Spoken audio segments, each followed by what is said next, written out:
When it comes to delivering presentations, there's basically three types of eye contact. There's the bottom 1% of speakers. They are staring at the floor or reading their notes, completely ignoring you, or looking at their bullet points on a slide, completely ignoring the audio. That's the bottom 1% of speakers. Then there is sort of another 98.999% of speakers. They're doing some version of the windshield wiper.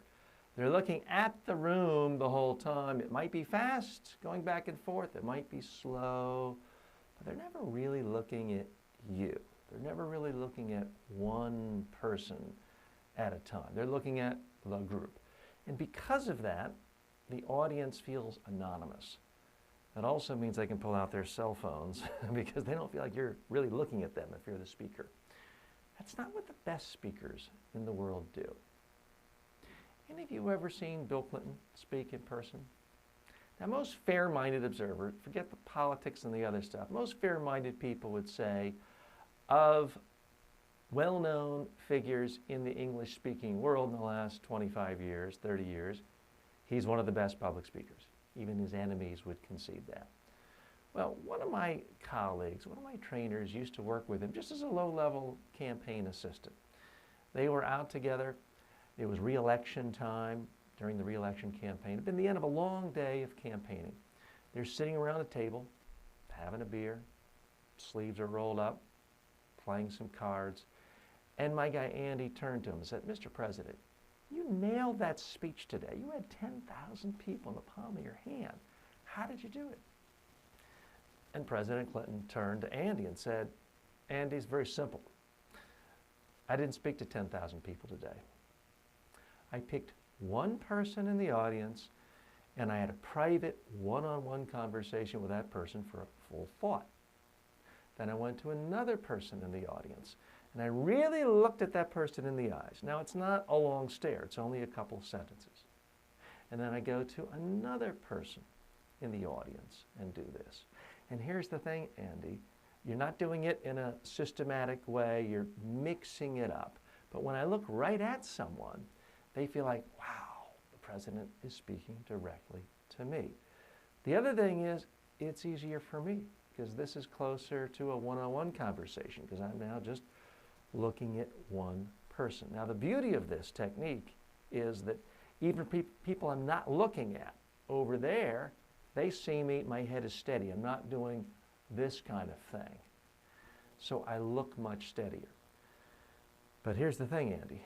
This works even when I have bright lights in my eyes, I'm on a stage, and I can't see the audience. I can look 50 feet out that way at a dark spot, and the 15 people in that area will all feel like, wow, he's really speaking to me. And that's how you make a much stronger connection. And you're doing the whole room. You're not just doing it friendly faces or the decision makers. You're really mixing it up. And that's how the best speakers use eye contact. This works for anyone. You can be in a room of 20 people. If it's a 5-minute conversation, you can look at each person in the eye for 5, 6 seconds, couple sentences. Every person in the room, you can give eye contact several times. They'll feel like you're caring about them, you're listening to them. So that is how the best speakers use eye contact. Okay, so what did I do there? I'm trying to convey a purely technical speech. 3 types of eye contact. Bottom 1% is just ignoring the audience. Next 98.9%, windshield wiper. Top 0.1%, holding eye contact for a full thought, 4, 5, 6 seconds, and then moving on. Purely technical information, but I illustrated it with a story.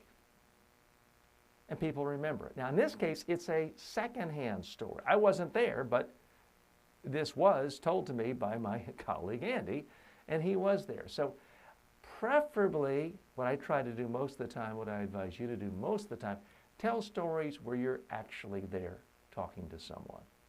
But sometimes there's just something too good you can't pass up, and you can retell a story secondhand, and it still works.